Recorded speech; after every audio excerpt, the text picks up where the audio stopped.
kasih tahu lah Instagram gue banyak nih follower, lu bilang aja gue orang penting kayak orang apa kayak gitu. Dikasih lihat nih Instagramnya nih, my wife number one. Wah waktu itu masih 40 juta follower Instagram saya.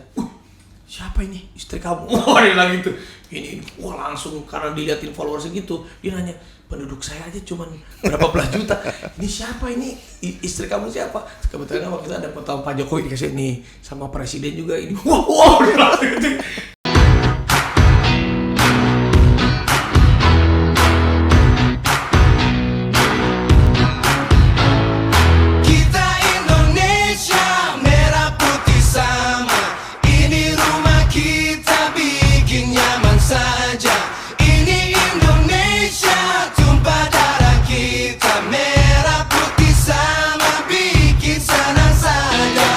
Warga Indonesia dimanapun berada, lanjut lagi kita kembali bincang-bincang dengan Raffi Ahmad.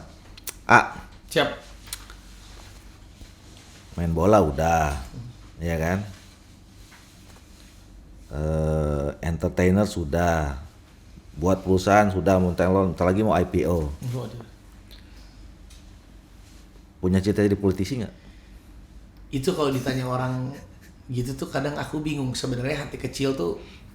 Hati kecil ada untuk bisa berkontribusi banyak untuk negara, tetapi kan dengan untuk bangsa untuk sekarang ini bukannya tidak mau, tapi memang belum saya siapkan apa-apa ke situ untuk menjadi seorang anggota DPR, seperti Pak Doli Kurnia kan, atau jadi menteri, ya kan, atau jadi presiden. Sebenarnya untuk menjadi seorang Pak Doli Kurnia aja kan pasti persiapannya itu dibutuhkan yang sangat-sangat matang. Nah kalau saya sendiri sejujurnya sih lebih senangnya berteman dengan Pak Doli, berteman dengan menteri, karena mungkin karena sayanya belum mempersiapkan ke sana kan, mungkin ya 5-10 tahun saya akan masih akan tetap mau memfokuskan yang sekarang saya kerjakan, karena saya tuh lebih senang ketemu orang, saya masih lebih senang berkreasi, dibebaskan gitu tanpa benar-benar saya harus ada yang terbebani gitu sayanya. Tapi kalau ke depannya kayaknya harus banyak belajar sama Pak Doli. Tapi untuk sekarang ini yang paling penting saya di entertain digital, saya lagi fokus di situ dulu sih Kak. Iya. Gitu. Kalau lihat ada senior yang atau pernah nggak bicara ya sama senior yang selama ini di Duo Entertainment kemudian masuk jadi politisi gitu, kira-kira apa ya yang ada di ini mereka itu? Pernah, sering. Saya banyak teman-teman saya juga, contohnya dari Pak Hengki Kurniawan yang tadi itu sahabat saya itu, sekarang beliau udah jadi bupati kan, jadi Bupati Bandung Barat, Sahrul Gunawan, Mas Primus, saya banyak ngobrol juga. Ada juga Mas Eko Patrio. Tapi memang mereka memiliki visi masing-masing gitu. Ya senang juga bisa ngobrol sama mereka.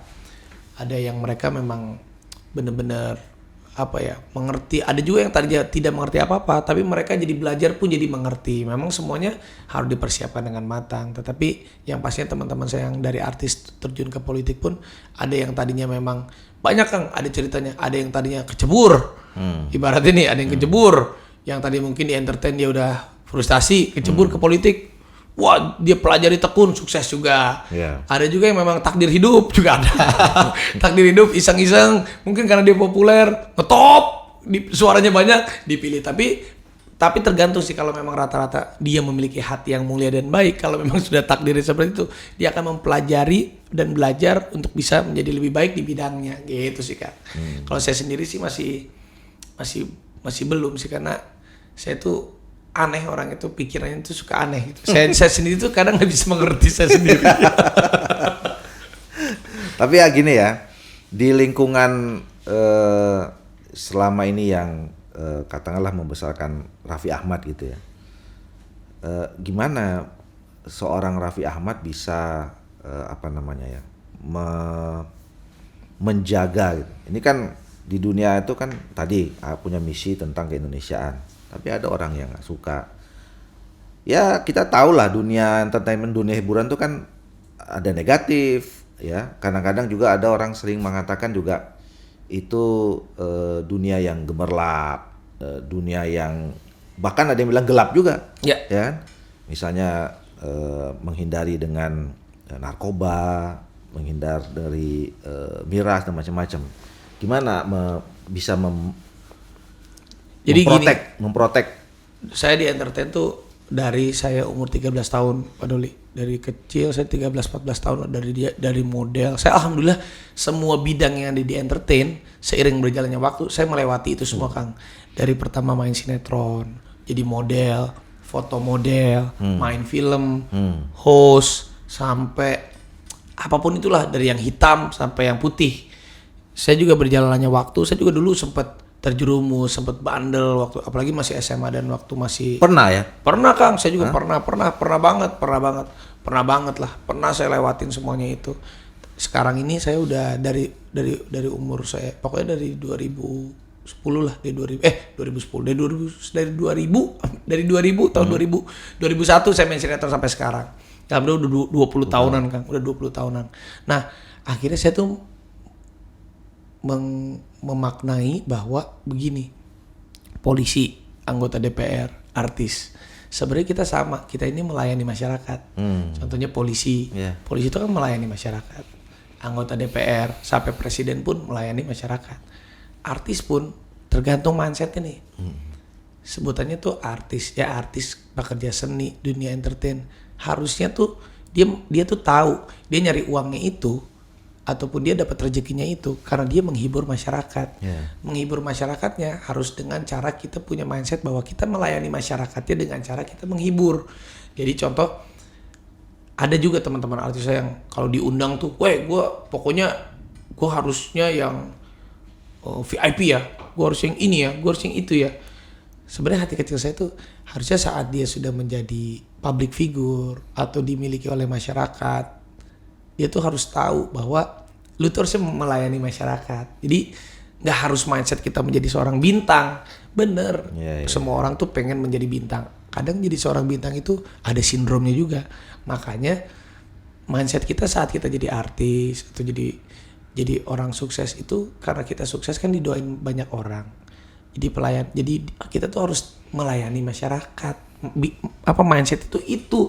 Jadi kalau kita pengennya gue bintang nih, gue harusnya di VIP ini gini, nggak akan lama umurnya dia di entertain Kang. Semakin kita, ya kalau ada yang mengundang kita, kalau saya nih kan, saya diundang sama orang maupun di luar kota, saya nanya, ya udah semaksimalnya aja.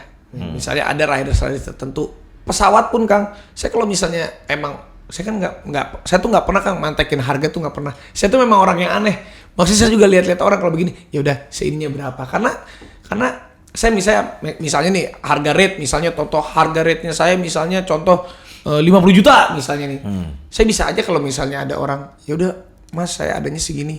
Ya udah nggak apa-apa. Kalau kita memang niatnya mau melayani dia, kita juga bisa tahu nanti dari silaturahmi kita sama dia nih. Perpanjangan kita kan kita rezeki itu kan bukan hanya uang semata Kang. Tapi ada juga link, ada juga nanti suatu saat tiba-tiba 5 tahun kemudian beliau yang ngundang kita jadi orang yang penting atau apa. Jadi mindset kita tuh harus kita artis juga melayani masyarakat, bukan kita jadi bintang. Kalau jadi bintang suatu saat bintang tuh akan redup dan hilang.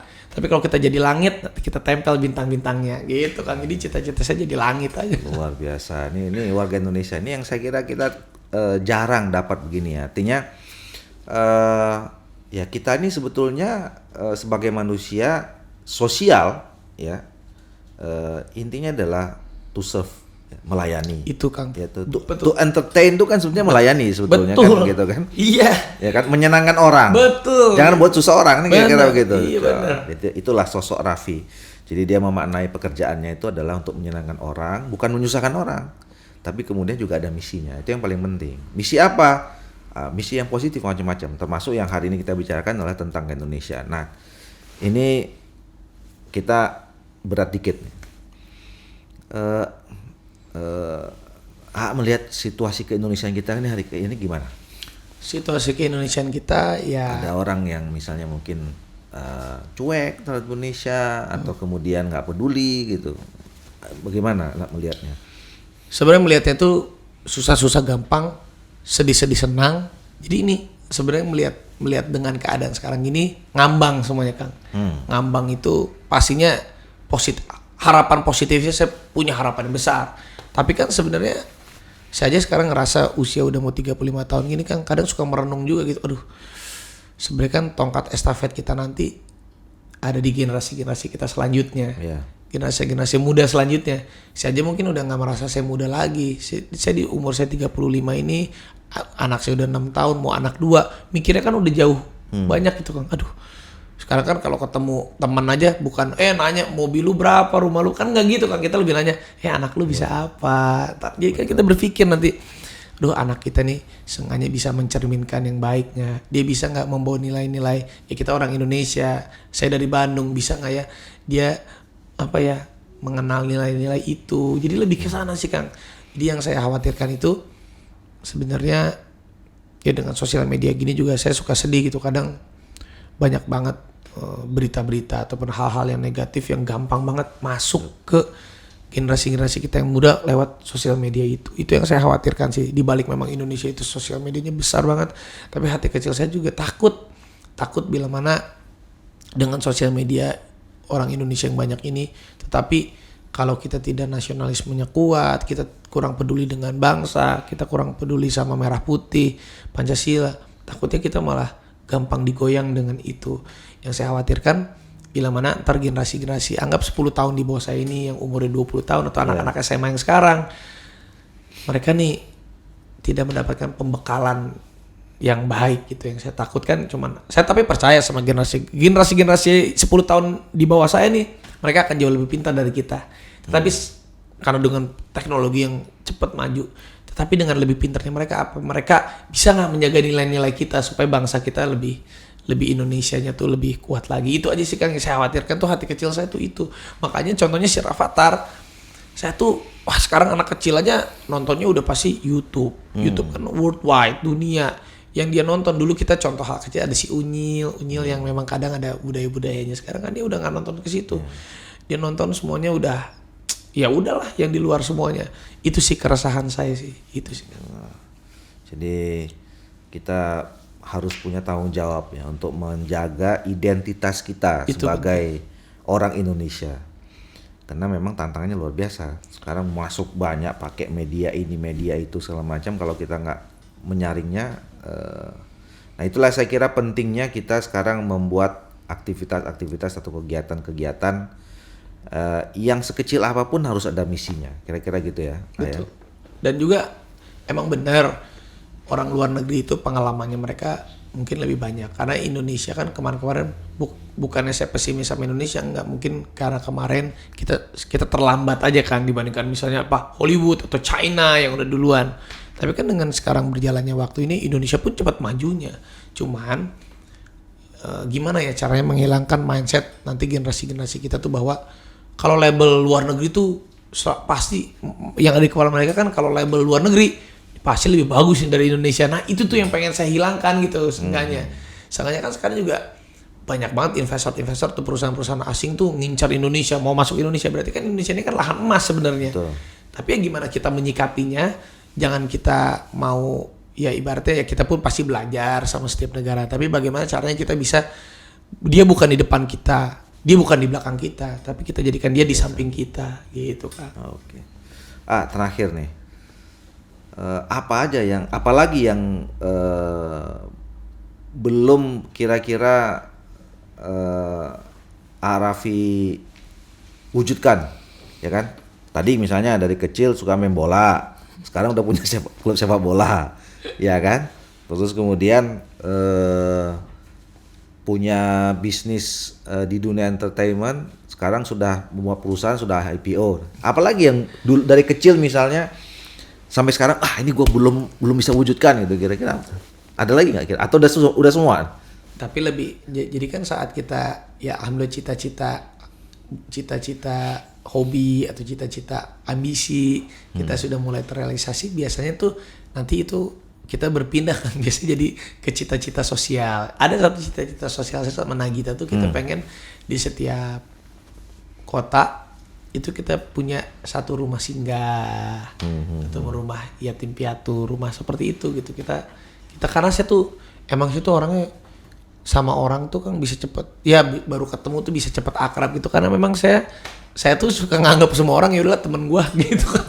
Ya udahlah semua orang tuh bisa jadi keluarga lah buat saya lah gitu. Jadi kadang saya tuh pengen kemana mana kita tuh ngobrol, mudah-mudahan kita punya ada satu ya mau rumah singgah, rumah yatim, rumah apa gitu. Tapi kayak foundation lah, foundation yang sekarang sudah mulai bisa lebih dimanfaatkan banyak orang kira-kira gitu. Jadi, ya. Cita-citanya pengen punya foundation, tetapi bukan cuma di satu kota aja, tetapi di macam-macam di luar kota. Karena dari foundation tersebut saya pengen gitu ya, seenggaknya ada anak yang mungkin kurang beruntung karena mereka keterbatasan apapun, tapi kan kalau di foundation itu kita bisa melihat ada bakatnya ataupun ada sesuatu, kita bisalah bikin mereka lebih baik lagi. Termasuk yang kemarin siapa? Yang mirip Dimas Ahmad. Itu gimana ceritanya? Dimas Ahmad udah jadi juragan bakso kan. Kita nggak pernah tahu hidup orang. Dia orang tadinya cuman jualan bakso, nemenin bapaknya. Sekarang udah jadi artis, jadi selebgram, sekarang dia udah punya udah siapin ruko buat bikin. Kita kayak gitu-gitu saya seneng kan. Awalnya gimana? Awalnya tuh dia lagi jualan bakso, ada sosial media, ramai, kita mirip Raffi Ahmad. Saya kasih tahu ke tim saya, coba cari nih, diundang ke rumah. Pas saya ngeliat, wih mirip juga ya.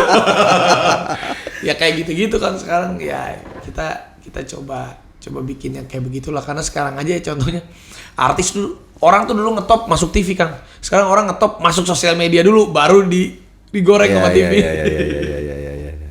Oke lah kalau gitu, warga Indonesia hari ini kita mendapatkan banyak hal ya tentang Raffi dan ke-Indonesianya. Jadi kita lihat sosok Raffi ini adalah sosok yang ya humble, kemudian yang mau bergaul sama semua orang, yang ingin menyenangkan orang gitu ya. Tetapi juga punya kecintaan supaya kita negara Indonesia atau masyarakat Indonesia ini tetap menjaga identitas kita, tetap menjaga keindonesiaan kita. Karakter kita sebagai orang Indonesia itu harus bisa kita tunjukkan. Dan mudah-mudahan apa yang dikerjakan oleh Raffi dan Ransnya itu bisa menjadi satu gerakan budaya, gerakan kultural ya. Bukan hanya untuk di Indonesia tapi juga mendunia. Saya kira kita juga tidak boleh kalah dengan Korea atau negara manapun betul. Yang sekarang sudah seperti budaya dunia. Harusnya ya budaya yang dengan kekayaan yang lengkap ya, dari latar belakang suku, latar belakang kebudayaan, kuliner, mungkin lebih banyak Indonesia dibandingkan negara lain. Ya iyalah, ya kan? Ini aja Itali misalnya nih, Liga Itali tuh nggak nyampe segede Jawa Barat kali, Pak Dodi. Betul. Kita tuh lebih luas lagi. Inggris tuh juga kita bayanginnya Pulau Jawa itu besar banget. Iya. Jadi kita doakan supaya Raffi Ahmad tetap sukses, amin. Sehat selalu, amin, terus ya berkarya untuk Indonesia dan untuk masyarakat Indonesia. Sukses selalu, Pak. Pak Doli juga sukses selalu. Amin, sukses. Kita tunggu kolaborasi berikutnya dengan misi ke-Indonesiaan. Wah, mantap. Warga Indonesia, alhamdulillah kita sudah tadi bersama-sama dengan Raffi Ahmad, kita telah mendengarkan banyak hal tentang pandangan, masukan, kemudian keinginan-keinginan, cita-citanya yang berkaitan dengan bagaimana membuat Indonesia tambah hari tambah lebih baik dan dikenal di masyarakat internasional. Dan kita jumpa lagi pada interview berikutnya. Saya akhiri, salam sejahtera bagi kita semua. Bila taufiq hidayah. Assalamualaikum warahmatullahi wabarakatuh. Waalaikumsalam.